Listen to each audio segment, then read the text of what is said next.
Monday, November 6th. We're actually coming to you a day later than normally, mostly because we were at the Cowboys-Eagles game yesterday, Sunday, which we'll get to in a little bit.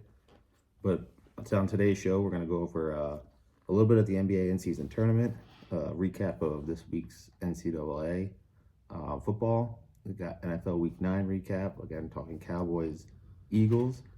Get into some segments that we're going to later talk about, and revisit our first segment, Coaches Starting 5, which is just the top 5 list that we are now naming Coaches Starting 5. So that's it. I like it. Has to start somewhere. Yeah, exactly. Let's start off with the NFL, though. NFL picks are in. I did terrible. I was awful this week. Started off on a good note and getting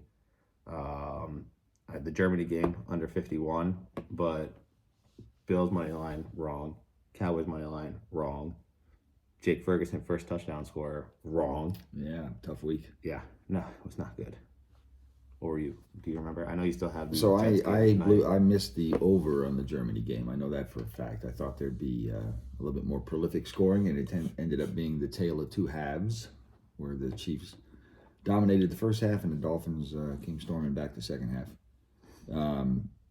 I have the Jets going tonight, which is actually set up very well, because I talked about in our last podcast where the Jets really could be in a great position if Miami lost and if Buffalo lost, and they both did.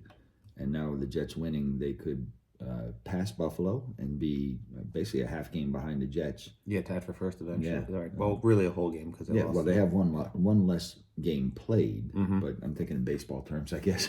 Well, the whole game behind because they lost the Dolphins too. So it's half game because of the one less game, but also a whole game.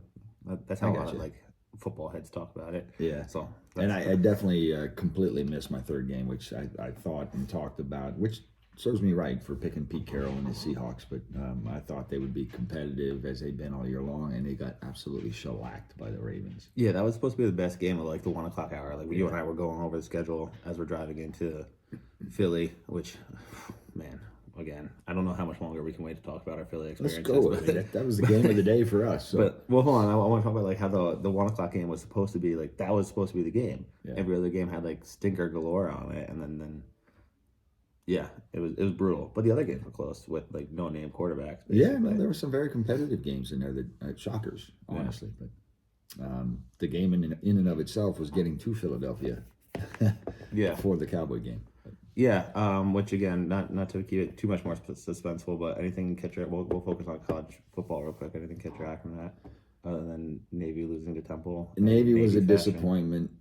They've been hard to follow this year just from the inconsistency of quarterback play, and a lot of that has to do with the health or lack thereof of Ty Lavatai. They just really need a good, strong, athletic, smart quarterback, and they've been lacking that for a while. Ever since Malcolm Perry, basically. Yeah. But I sent you the article on that new kid that top recruit, 3-star recruit from Pennsylvania. Embry, I think is his last name. He's 6'4", 210, 2-time state champion in Pennsylvania, which is not a bad football state. So it's going to be interesting to see.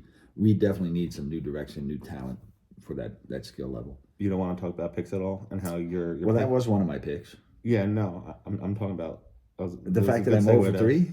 No, 0-2-1. Yeah, 0-2. But your push, we talked about that, getting dick punched. Texas A&M is absolutely. I don't know if anybody here watched it, but it was on a play where there was I don't know what even happened. I just saw the highlight to be frank, and literally the offensive lineman just standing, defensive lineman on his knees, gets up and just straight up just punches him in the dick. There's no other way to phrase it. He did throttle him. I hope the guy was wearing a cup, but it appeared not.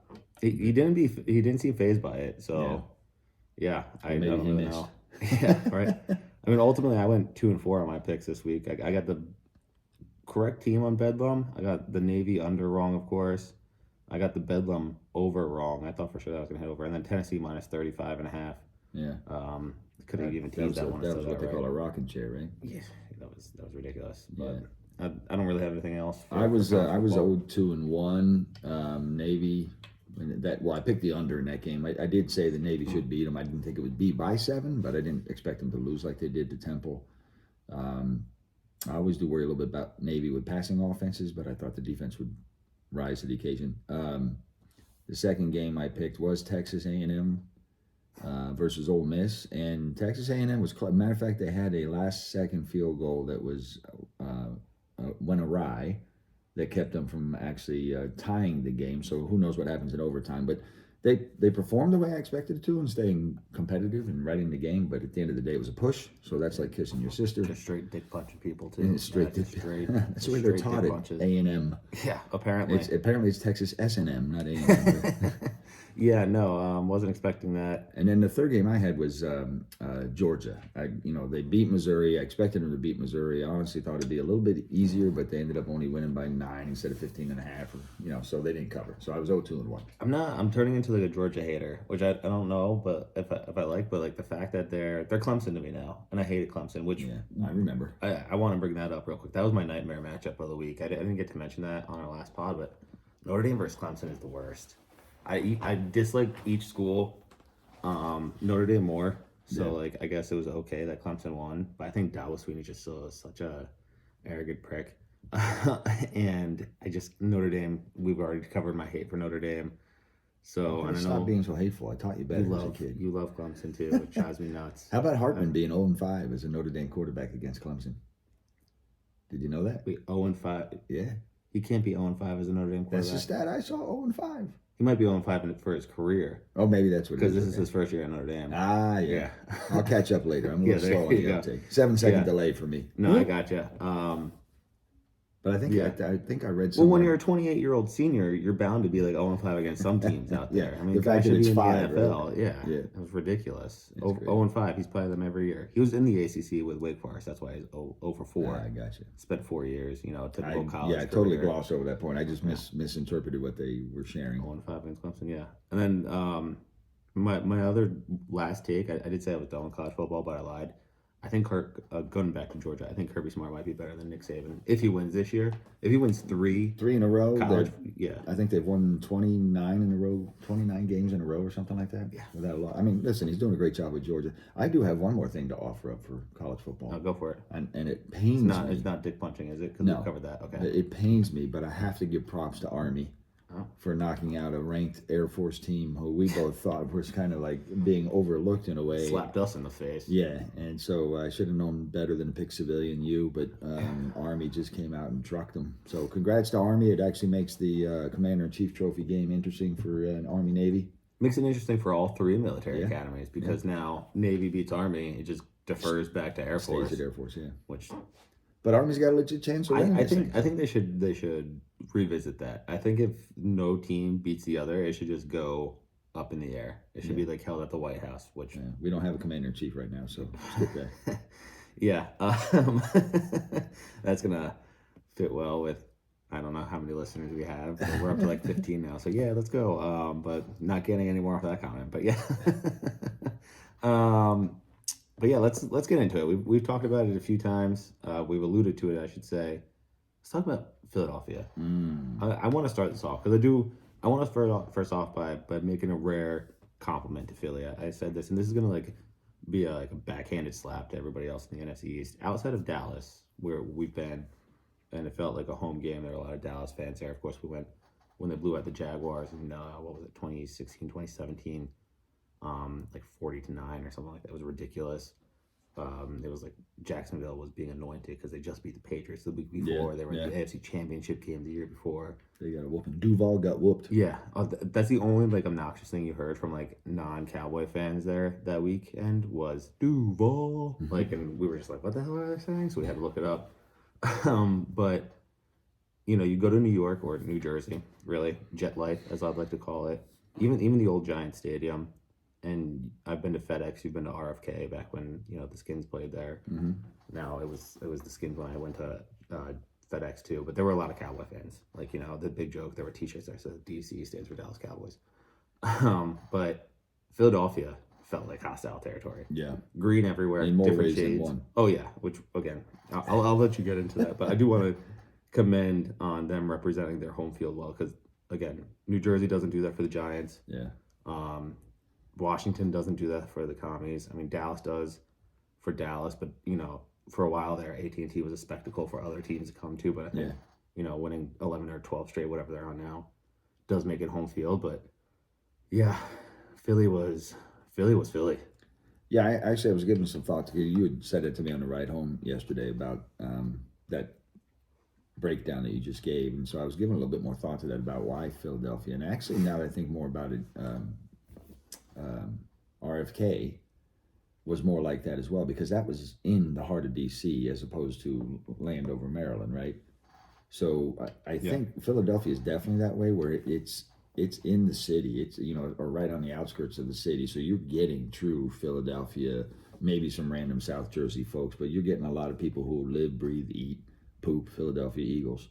Where in teams like the Giants have a little bit broader draw because there's nothing else really around, and the Jets have been so inconsistent, and the Cowboys even have a broader appeal, so they're drawing, like when we went. Yeah, America's team. Yeah, it's on the hat today. America's team. For those watching on YouTube, it's on the hat today for a reason. Yeah. America's team.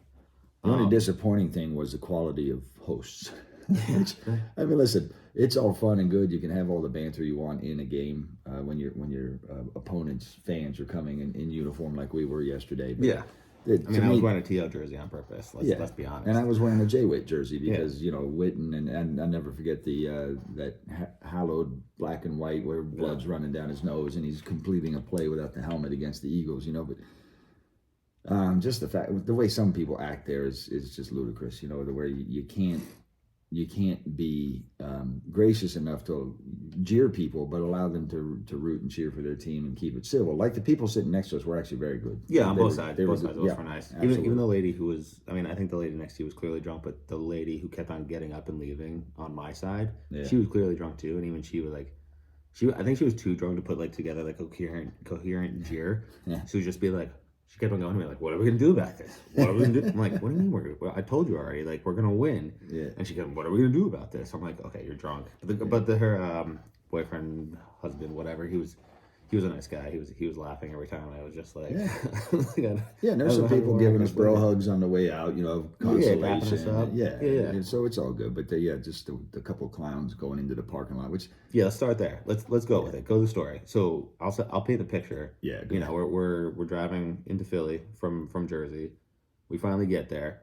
Where we cross so many, you're basically coming on the side of the stadium, crossing the face of the stadium between the Link and Citizens Bank Ballpark, and the parking lot is on our right.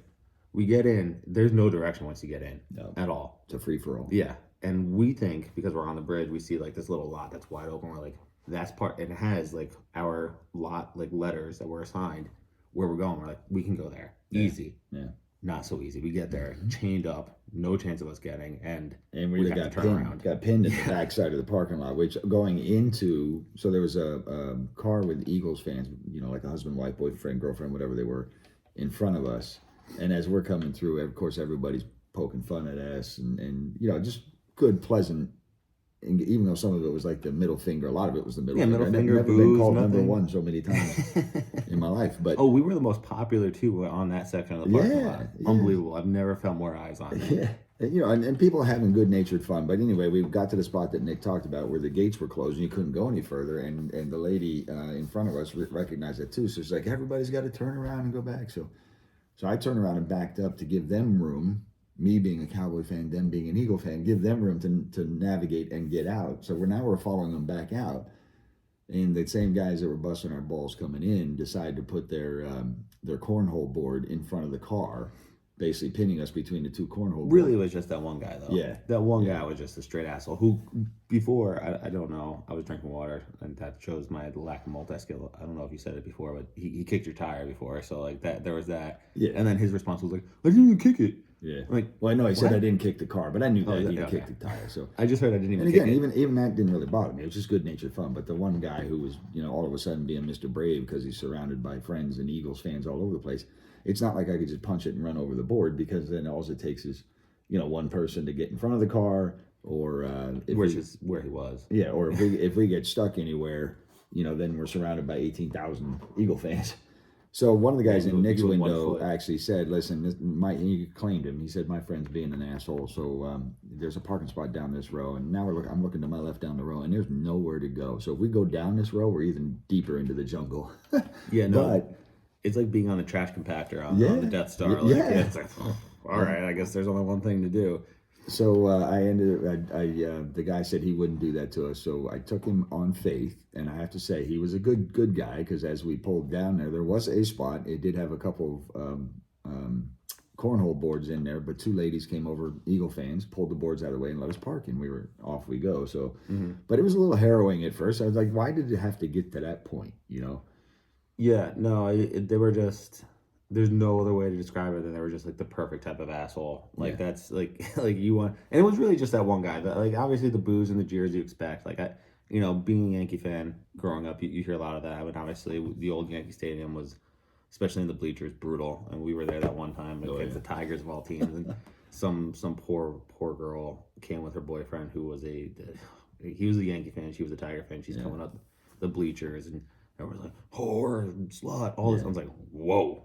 They were calling her names that made me want to fight somebody. I mean, I was like 12, and I was just like, okay, this is happening apparently. And so shame on the schmuck for bringing his girlfriend to that environment, knowing and not letting her know. Yeah. Or I'm sure he knew. Yeah. Or like maybe like, hey, you should probably cover it because even like when we were even further back when I was younger, maybe 10, and we brought your daughter, my sister, and her friend who were both Met fans.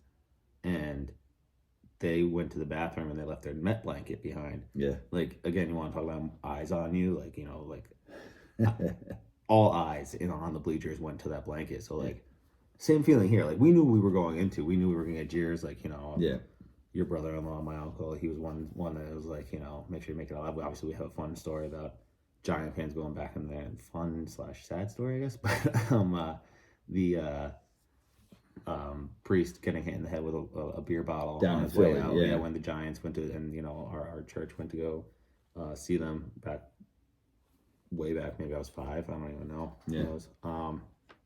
But yeah, so it was a crowd. But once we were in there, not too bad. Walking through a lot more number 1 symbols. But, yeah. But politely. Yeah, when I went to go get his beers at one point, like I told you, there was like she had to be like 5'1", maybe, like brunette girl stepped in front of me. I was like, I don't know what's gonna happen here. She just like stares at me at one point. She just goes, "Fuck you." I was like, cool. I was like, I can't do anything about that. I was like, cool, thank you. And just like more of that on the way out. Yeah, but we did get out. We got out in a pretty good time. We were there for most of the game. I'd say maybe the last minute. Yeah. The last minute, which ended up being pretty cool to watch. But Nick had it on his phone as we're trotting through the parking lot, and then actually got out in pretty good shape once we got out of the parking lot. You don't want to talk about what we found when we get to the parking lot? Oh yeah. Like I was actually are surrounded by trash bags. Yeah, I was worried about my car all game. Sitting there like, okay, great. Now, are there going to be tires popped or slashed? Are they going to set up broken beer bottles in front of the car? So if we go backward or forward and aren't paying attention. So I told Nicholas to check the front and back of both tires. I'll check the front and back on our side. Then I go around the back, and there's 3 big piles of trash in bags, but right behind our car with some scribbling on the back of the car. I have no problem with you telling stories the way you do. Just why Nicholas? Like, this is the podcast, man. Sorry. It's Nick. Big Nick. Big D and Nick. Well, what are we doing here? You'll always be Nicholas to me. Wow. Yeah, I know. It's a problem with doing a podcast with your father, I guess. But yeah, no, that was NFL action. Obviously, Sunday night game was cool. The return of Cincinnati Bills for the first time Bills are since having DeMar problems. Hamlin. Bills are in deep trouble. Yeah. And then tonight you have Jets Chargers, which we talked about already. Jets. So, in addition to that, though, we got we'll talk about the NBA in-season regular tournament in a little bit, but I want to talk about real quick, just highlight it. College basketball's back. Yeah. One of the best sports in the history of sports is back. Yeah. I know. Again, I used to represent guys in the NBA or in that circle. You grew up a big NBA basketball guy. Magic Johnson was one of your favorite players. David Robinson, you went to school with, etc. But college basketball is just so awesome. Yeah. Like, it starts to March right now. Like, March Madness is the best time of year, so I'm excited for it. Go Duke. They keep on recruiting classes like crazy. I don't know who's going to stop them this year in Coach Shire. I thought they were surprised last year. That's going to be my pick. Yeah. I don't know who you're picking, but I haven't even given much thought to the NCAA yet. We were talking about the sports equinox, and so NCAA men's basketball becomes kind of the fourth major sport instead of baseball now, to continue that equinox feeling. But I haven't given it a good look yet. I will study that some, and I'll find a good mid-major to upset your Dukies along the way. yeah, as much as I am a Navy football fan and I love the chaos of teams upsetting, high-ranking teams this time of year for college football. Yeah. I am reverse of that for college basketball. I'm not afraid to say it. I'm a total elitist, blue blood till I die.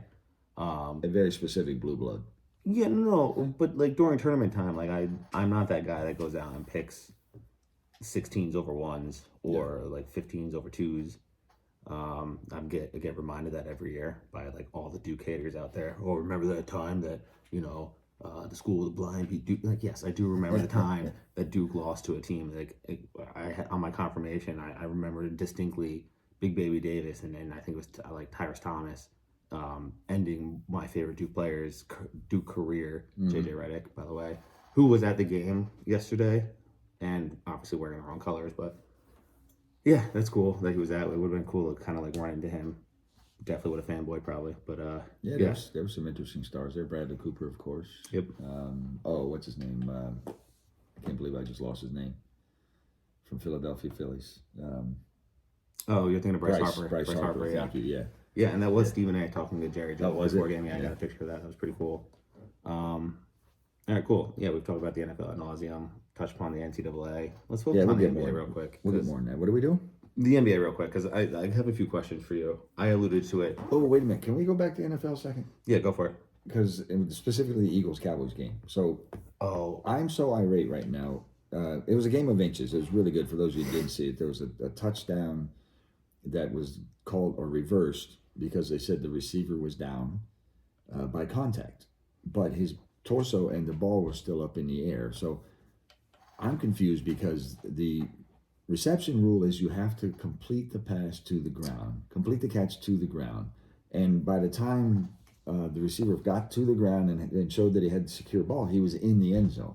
So my question is, if they had ruled that an incomplete pass, if he had gone to the ground and lost the ball, they would have ruled that an incomplete pass. Yeah, no, I purposely try to zoom through the Cowboys Eagles because the more I look at it today, the more I'm annoyed. I sent you a video earlier in the day. I noticed it during the game, but I didn't think much of it. It's actually harder to see some stuff during the game than on TV because obviously they replay things ad nauseum. Yeah.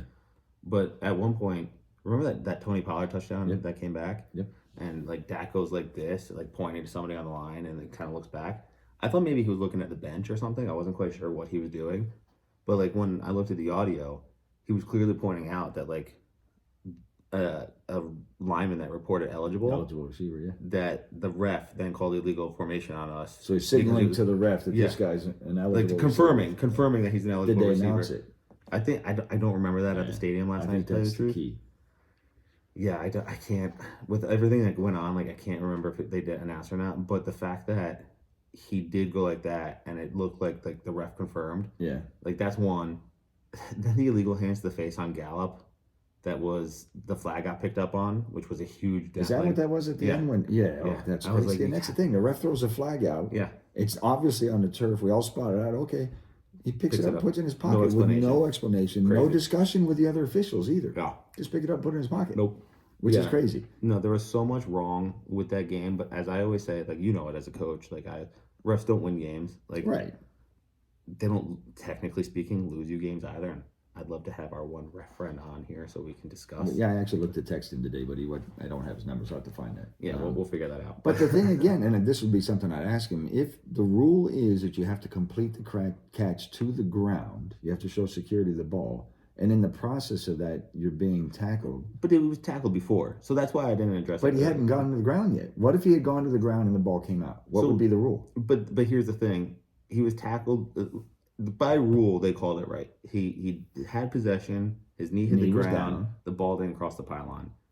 but he was being tackled before the ball got there. It was True. a Well, PI. that's there was a pass questionable. There but were so many things that we could talk about ad nauseum. I just want to understand the catch rule. I'm still, after all this stuff, don't know what is and what isn't. That's all you gotta know. Dez caught it. Oh, I know that for a fact. But even like when Megatron was in, like three steps into the end zone, drops the ball. Well, you know, they brought both of them in back in 20. What was it? That was 20. What was it? 2014 that play happened. Yeah, because 2 years later, Dak came in the league at 2016. So 2014, that play happened, the Dez play. Then they make what is now the current catch rule. I think is now the current catch rule. That offseason, they brought in both Calvin Johnson and Dez Bryant to talk, like to make what the catch rule is. Yeah. They talked about it, and then their lawyers decided, like, we're going to make this more confusing than anything. So, I honestly, I don't think it's that refs don't know what a catch is. It's by rule. I don't think they know what the catch is because of how the rules are written. Yeah, and it's so consistently enforced or inconsistently enforced. You know. So anyway, I forgot to talk about. No, it's all right. There's a lot of stuff about the Cowboys game that grinds my gears, and we can talk about it. But as I said last night, leaving the stadium, to every Eagle fan that I could, December comes real quick. Yeah. December comes real quick, We'll and they have to Dallas. get through Bill's team that's got to be pissed, a 49er team that's going to be pissed, The Chiefs. a Chiefs team that's going to be like, remember the Super Bowl last year? Yep. And then boom, The us Cowboys. again. Yeah, no, that's a tough road. So we'll see how fly Eagles fly there is. Yeah. And I'm glad Eagles fans know how to spell. No, not that one. Not That's that true. one that had to sign that ELSGEL Eagles. Yeah. Explain that one to me. Anyway, Philly. All right, so let's talk about the NBA real quick. I have a few things I want to talk about. I mentioned it last pod. I did warn you. Courts, ugly. Oh yeah. Oh, yeah. Thanks for wait. pointing that out. Those are heinous. UGLY, like ugly. Yeah. That kind of ugly. Yeah. And I agree with what you said. It just impersonalizes the whole thing. Like I think we said that last time on the podcast where you were talking about the Garden has its flavor, the Knicks has their flavor, the Spurs, but this is just, it's a bad idea that somebody thought was a good idea and executed on. I think part of the problem is, and every time I move, I know my chair squeaks. I can't help it. I don't know what it is. It's supposed to be like top of the line chair that squeaks. So I apologize if anybody picks that up when they're listening. But yes, I'm aware. I think the problem is they try to get too cool. It's like the old guy that tries to not rip Matt Perry, but in Friends when Joey's trying to he's saying he's auditioning to be a 19-year-old. And like he comes in with like the beanie on, the Knicks shirt. He's like, "What's up with the whack PlayStation? What's up?" Like that's what the NBA is trying to do right now with their courts. I feel like, look, we're hip, we're young, we got fun graffiti court indie. That to me looked like a graffiti thing, and graffiti art has its place in the world. I'm not saying it's not right, but on an NBA court, I don't get it. It looked like somebody's 12-year-old did it on the computer and said, "Daddy, look." Maybe Adam Silver, I don't know if he has any kids, but maybe he does. Maybe that's what happened. Maybe that's where they got the idea. Bad idea. Yeah. All right, and then the last thing I have for you for the NBA, it's a coach's take. I'm gonna go with it. It's not a segment per se, but you're a coach. Knicks player Julius Randle. I haven't showed you the video yet. I will eventually. So you're doing this kind of blind. That's all right. Doesn't get a ball in possession that he clearly thinks he's open for, which every NBA player thinks they're open for everything. Mm-hmm. Creepy whisper there. Joe Biden. Yeah, exactly. But every NBA player thinks that they're open. Yeah. And some of them rightfully so. Like Kobe, always open, right? Whatever. He can take as many shots as he wants. Damian Lillard, another guy, always open. As we've learned, Victor Wembanyama, apparently always open. Even on KD, open. He took a shot over KD, which you haven't got a chance to take a look at that picture. Look at it. Yeah. It's like KD on Damian Lillard. Well, Katie's a grandpa in basketball terms now. So. Yeah, right. But Julius Randle doesn't get the ball. The other team gets it.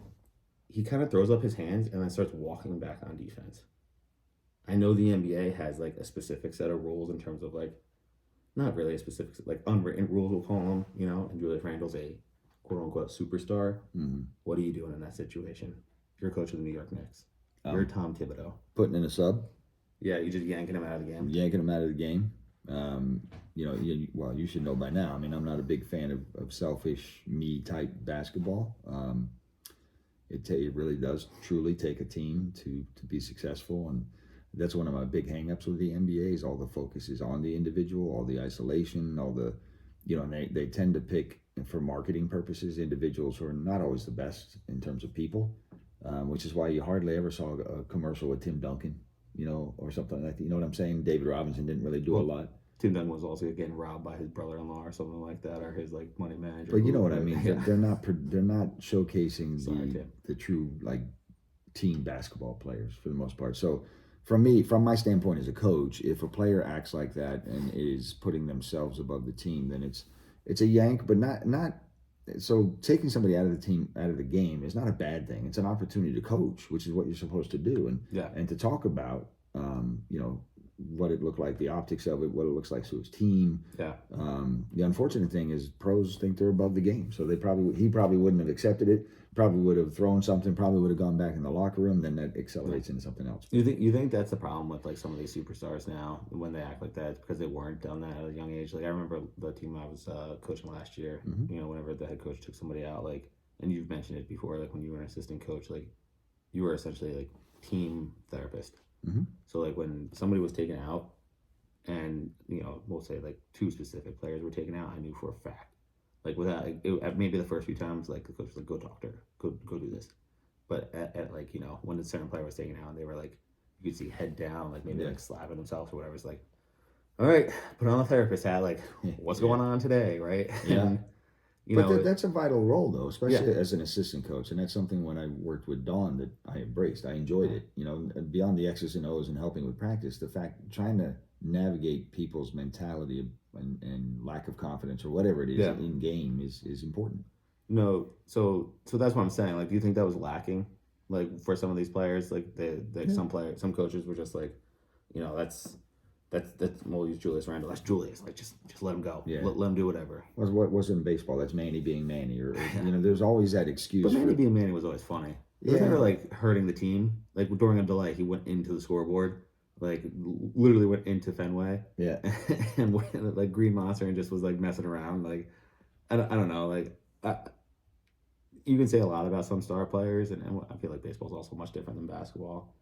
But it is something that we can talk more about, especially when NBA season takes the forefront, which will be. But in general terms, you can't excuse a better player's negative antics, because they're the better player. I mean, you wouldn't do it in business either.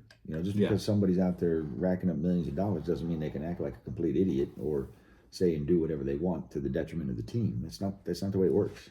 I don't disagree with you. One thing I want to touch upon, and I said it at the beginning of the podcast, I'll say it again because you mentioned one of their names, but we got some upcoming guests coming up, which I think will be a lot of fun. So this will be one of the last few episodes where it is just you and I. I know for a fact we got yes commitments from Will Wishart, who is the head basketball coach at Shore Regional.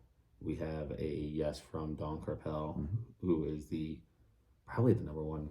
Well, I mean, I'd argue that it's Will because I coached with him last year. But, arguably Don is the number one women's high school coach in the state of New Jersey. Yeah, by far. Well, by far. I'm also still in the state of New Jersey, so like I'm also still in the state of New Jersey. Well, so I'm not coaching anymore. So was I, and I'm not coaching anymore either. But I mean, listen, there's a lot of really good high school girls coaches out there. I'm also better than you though.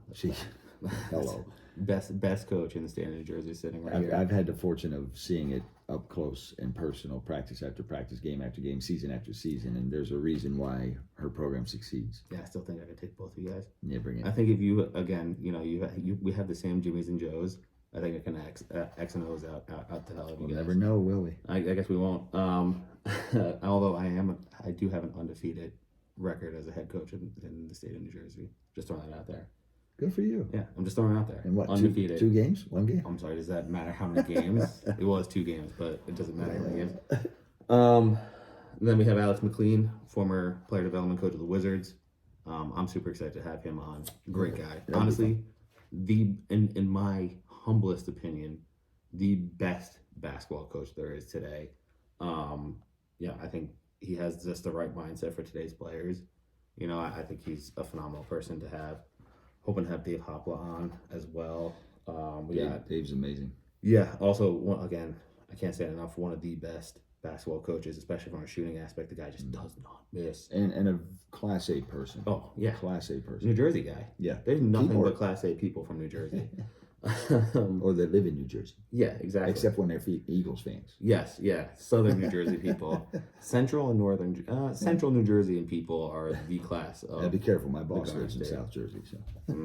Okay. No, I don't know your boss. And then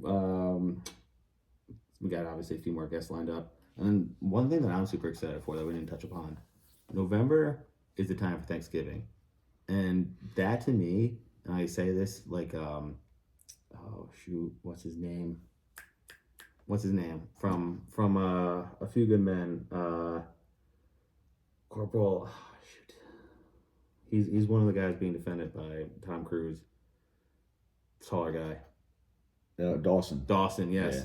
You know where he goes, unit, core, God, country, right? Yeah. Like November and Thanksgiving to me is like family football food. Like I would say God, you can say that, but like family football food, or like football family, like Football's got to be part of it. yeah, like it just has to be. And Yeah. one thing that we started, which is amazing, 8 Thanksgivings ago. Well, this will be the 8th Thanksgiving is our family flag football game. And the plan right now is to do a live draft on this podcast with our crazy family here, getting reactions from people getting drafted and what they think, and that'll be a lot of fun. You want to comment on that real quick? Mr. No, it is always fun. Of course, it's in honor now of my father-in-law, your grandpa, James Kazadi. Yeah, first flag football champion with me and JP. We were the team. Yeah. Yeah. Yeah. With Grandpa throwing the football, by the way, at that point. Yeah. So Yeah, and he always liked to contribute as much as he could, and unfortunately for health reasons that went away. But it's definitely a great event for the family and people of all ages, just to go out and have fun, and people who aren't playing are cheering or walking their dogs or just making fun of those of us that are playing, especially us old crippled people. yeah, you fit that bill for the last few years with your foot, arm, God only knows what next. But I'm out there. Yeah, you're a trooper. You're good. Right. We're getting some more oldies out there. I think your brother-in-law is going to be joining us this year if the weather is in Not golf if it's weather. sunny, he'll golf. Well, if it's not too warm, or if it's not too cold, he'll go. If it's too cold, he's gonna play football, is what I heard. So we'll see. So I'm hoping that it is too cold for golf. That way he comes out and plays. But not cold enough that he'll play. Right. Which may be an issue for you. Necessarily, No, I'll be like 2 sweatshirts. So the last thing that we have is the coaches starting 5. We did a little bit of this on the first pod. It was our top 5 list. We made it a little bit more podcast centric since we're both coaches or former coaches. We're going to do coaches starting 5. And we're going to make it very on theme for the weekend. We went to Lincoln Financial. It was the last NFC East team home game that we went to. That's the best way to explain it. We've been to every NFC East stadium. So let's start off. I mean, I went first last time, so let's start you. You just top 5 stadiums. You go 1, I go 2, 3. All right. So on and so forth. So Go ahead. for me, I mean, I was in awe when we went there a few years back. Just You bastard. an architectural marvel and really cool. And I was really excited we had the opportunity to go down on the field and kind of throw the ball around, and got some video of it. My pass was much better than yours, as was my catch. How dare you. But yes, AT&T Stadium, Dallas. Now I've had the pleasure. I didn't go into the original Texas Cowboys Stadium, Stadium, Texas Stadium. Can't But I went there because it was like Mecca. I was in Dallas on business, so I just went to the empty parking I lot. think that counts. Like if you've been there, Yeah. that'll count. But AT&T was definitely would be a great, top-notch stadium experience that I had so far. Yeah, I honestly, when leading up to this, and we knew we were going to do another coaches starting 5.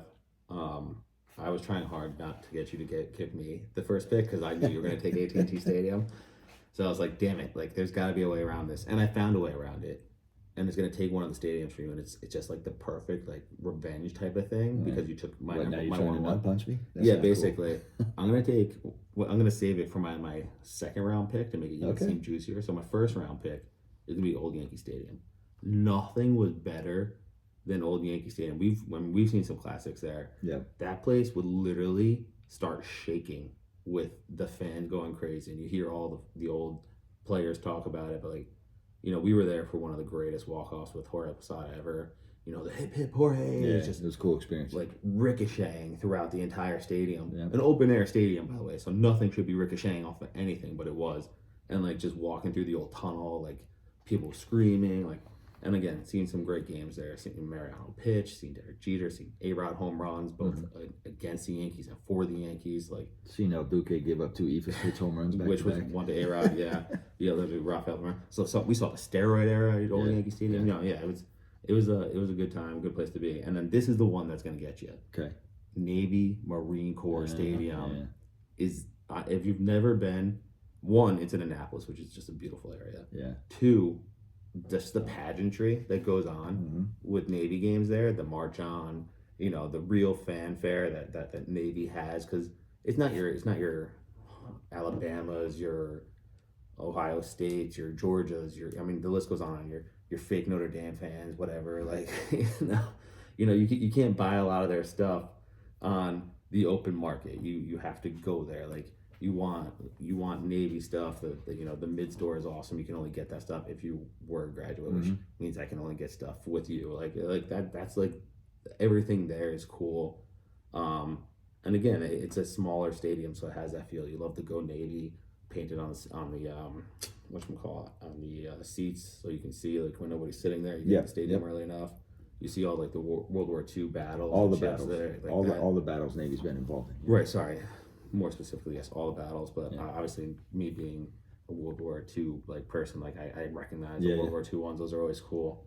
So yeah, Naval Marine Corps is my second one. So gotcha. No, that's a good one. I do enjoy that too. I hadn't thought of that. I mean, for this because I was thinking more professional stadiums, but upper game strat, man. Upper game strat. That's a right good one. So my next one, especially when it was new, would be Camden Yards. That was also on my list further down, but I loved that ballpark when it first came out, especially having been to Memorial Stadium, which was the old Baltimore Stadium when I was a plebe at the Naval Academy. They took us there for a game, which was cool. Got to see Earl Weaver do his stuff, throwing bases around and kicking dirt and that kind of thing. But Camden Yards, when it came out, was just this open air, beautiful stadium, just a great setting. The warehouse, out in there in right field, and Boog's Barbecue and. Yeah, the warehouse is one of the coolest things because you also have all the plaques of all the home runs that are hit on that sidewalk, and Ken Griffey obviously only having the one that's actually hit the warehouse before, so that's really cool. Yeah. Am I going 2 now? Yeah, 2. Sneak draft. Right, so I don't know. It'll be better when we have our third guest because then obviously it won't be like bang bang bang. But yeah. So my third would actually be another baseball park because, again, I had the fortune of going there when it was new, but at the time it was Bank One Ballpark for the Arizona Diamondbacks. That's a good one. I think it's changed now, but it had the closable roof, and that was actually a spectacle. They were using it like the roof's going to close in 5 minutes, so people would hang around and watch the roof detract and open, that kind of stuff. So great stadium. The pool out in center field was kind of a wacky perk thing to have there. They actually did a little bit of the hockey fan thing where they hold you up so that you weren't disrupting people, if there are at-bats going on. That's cool. More stadiums should do that, by the way, because that is, the one thing that hockey does right. You think about it, just a bunch of Canadians hitting each other, that they want to do it right. Like decorum is one thing that hockey has. Like, you're not allowed in the stadium until the puck drops. Which, I agree with you. That should be more of a thing. Yeah, one of the other cool things I saw while I was there was Mark Grace was the first baseman for the Cubs at the time, and he hit a line drive. He played for both teams, so okay, so it could have been either. But he hit this, so he was a lefty, if I remember correct, and the ball he hit a line drive, foul ball that spun off of his bat and came back over the third base side into the stands, and I'm sitting there about row, 38 from the field. And some bald guy standing there, the ball went boom right off his head, and he was probably about row 8, and it bounced all the way past us. And the guy's security came down to talk to him. He's like, no, I'm okay. I don't know how he's okay, but they bring him a bag of ice. So for the next 3 innings, he's sitting there with ice on his head. That's a mistake. You gotta fake that. You gotta fake an injury there. Yeah, try to get a bat or something. Now you would, yeah. Absolutely. Now, what do you mean now? Then absolutely. Randy Johnson was probably on the team at the time. Yeah, Get a signed autograph on him. To be fair, it's taking a foul ball off the head is definitely better than like being a bird flying across the field when Randy Johnson was playing. That's So brutal. yeah, we should call back to our first clicky episode. All right, so it's me for two now. Yep. One, it's a multi-function stadium, the Mecca, MSG. Like you gotta love The that. God. It's not quite what it used to be. I mean, I saw my first NBA game there when David Robinson was still alive, and I'm not alive. Still alive? It was still alive. I mean, Pull that back. I said still live, like playing, but Okay. like not alive, like live, but like I got you. when he was still playing. That was a poor choice of words. Like as soon as I said still live, I was like, that sounds like I said still alive. Yeah. Better check No, it out. David Robinson is still very kicking. You know, knock on wood. God bless him, and hope he stays healthy. Had the pleasure of meeting him a few years ago. Great guy. But yeah, the feel back then is not the same feel you get now, mostly because New York teams are not very good. Like Patrick Ewing was still playing. Patrick Ewing was still alive. Like all those guys from the 90s, 2000s, they were still alive. So it was fun watching them play. But it's still, I mean, I went to a hockey game there 2 postseasons ago, see the Rangers play. That was electric. You know, I saw the Devils play the Rangers last year in New Jersey, but MSG, the only problem is the price. Tickets are so expensive to get in there. Yeah. So expensive. And then my fourth stadium is going to be Busch Stadium. We went there 2 years ago now. It's a great pick. Yeah. 2 years ago, Busch Stadium in St. Louis. Again, I haven't been to Wrigley, but everybody was saying like it has that same feel. Like it was just a baseball, like literally directly outside the stadium. It was just all Cardinals, all baseball. The Cardinal Baseball Hall of Fame was there. They had all like the family functioning like restaurants, like activities going on outside. And once you step in, it's like, Yeah. man, this is cool. Yeah, and you want to talk the complete opposite of the Eagles fans. The St. Louis Cardinal fans are just tremendously gracious people, wonderful hosts. I mean, you were wearing a Yankee jersey, the Judge jersey, and I was wearing a McGuire jersey. But so I blend into the crowd, but still, they're just true fans of the game. None of the shenanigans around it. Just good people. It would have been interesting to go there in a Cubs jersey just to see the reaction, see if it was any different. I don't think it would be that much worse. You think it'd be worse going to Chicago wearing a Cardinals jersey? Yes. Yeah, probably. Yeah, absolutely. You're saying Chicago people are the same class of people of Philly? Close enough. Maybe, I don't know. I don't want to broad brush anybody. I'm just talking about Eagle fans. I doubt anybody in Chicago is listening. But if we ever do make it to Chicago and they stumble upon this episode, like, how amazing would it be to get like comments about how we were trashing Chicago in episode 3, comparing them to Philly. Yeah. So go ahead, you for your last two, I think. Yeah, last two. So I am going to revert actually to basketball when I had the fortune of and actually cared about going to see NBA games, but I had the opportunity to go to the old Boston Garden. Great pick. With my buddy and your godfather Tom Marriott. He had a good really good friendship with Jeff Van Gundy, who was kind enough to get us some tickets. So we're I feel like you gotta drop Van Gundy better. Like, Gundy. Thank you. I appreciate that. So he had given us tickets. We were 2 rows behind the Celtics bench, and literally could have reached out and hit McHale or Larry Bird. But I mean, so that's part of the experience. The Garden itself, if you look around, there's people sitting behind columns trying to watch the game. And it wasn't the best viewing, but the atmosphere, the crowd noise. How close we were to players, I think, was also a big part of it, because at 6'6", I always thought I was kind of a big guy, but when you see Patrick Ewing walk by and Larry Bird walk by, I'm like, holy cow, these guys are huge. Yeah, no, there's nothing more humbling than meeting an NBA player or any like professional level basketball, like, not to like discriminate, but mostly male players, because obviously 6'6" would be a tall girl, and not to say I haven't. I mean, well, we saw Lisa Leslie, so she was very humbling, but. Most NBA players, we're Michael Jordan size basically. Yeah, he's a guard in the NBA. Like, I've had the pleasure of meeting, like I said, David Robinson. A few years ago, I met. We met Avery Johnson. Avery Johnson, yeah, a couple years ago. That's different. He doesn't make you feel humbling. He's shorter than we are. But what a nice guy. Super nice guy. But there's some players. I forget his name. The whole guy on the Hornets. I'm terrible with names. But he's a forward. He's like 6'7", 6'8". He was tall. I met Pops. I'm not even gonna try to remember how to say his last name, but Pops. He used to play in the NBA for the Raptors. He's now a GM for the Knicks, or the Knicks G League affiliate.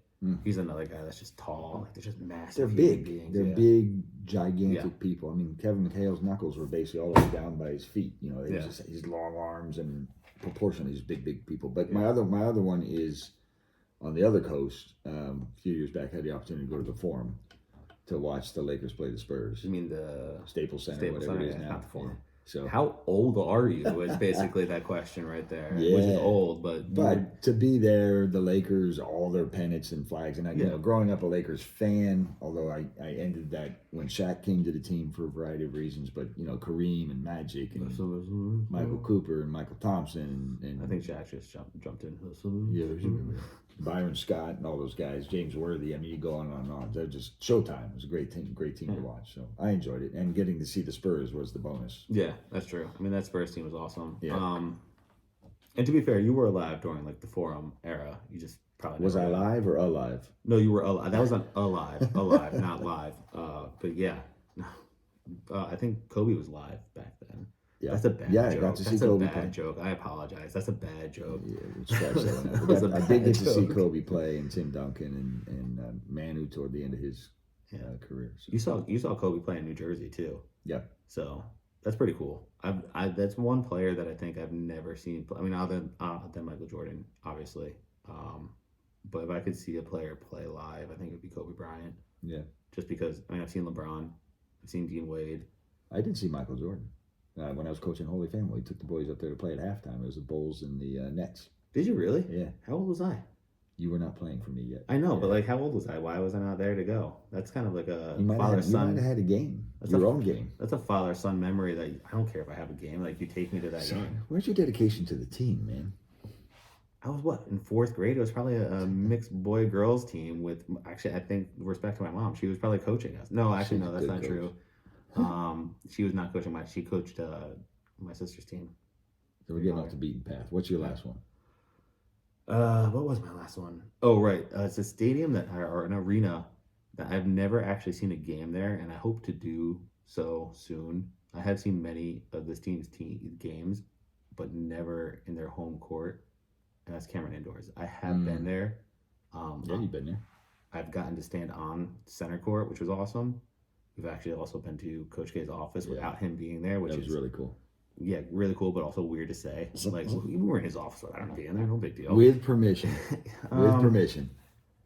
Forced permission, kind of. We just hopped on the elevator, went upstairs, and nobody really stopped us. So, I mean, until they saw us. But yeah, no, his being there was cool. But I'd love to go to a game there. You just see it on TV, and you appreciate how small. You talked about being able to like touch people, right? Yeah. That's essentially what you see on TV. No, I need you to unlock that because we use my phone for recording, and I have my end of the episode note getting ready to load here. But no, yeah, it you see how small it is on TV, and you can appreciate it. But being there, you can also see how small it is, and that's really cool. So, as I alluded to, it's the end of the episode. Quick one today. Like I said, it'll drop a day later, and I will stay on social media so everybody watches. Because we just got back from Philly. So, in 1961, U.S. government issues a stamp honoring the 100th birthday of James Naismith, who invented the game of basketball. Thank you for listening. Go Jets. There you go. You can ignore that first 10 minutes.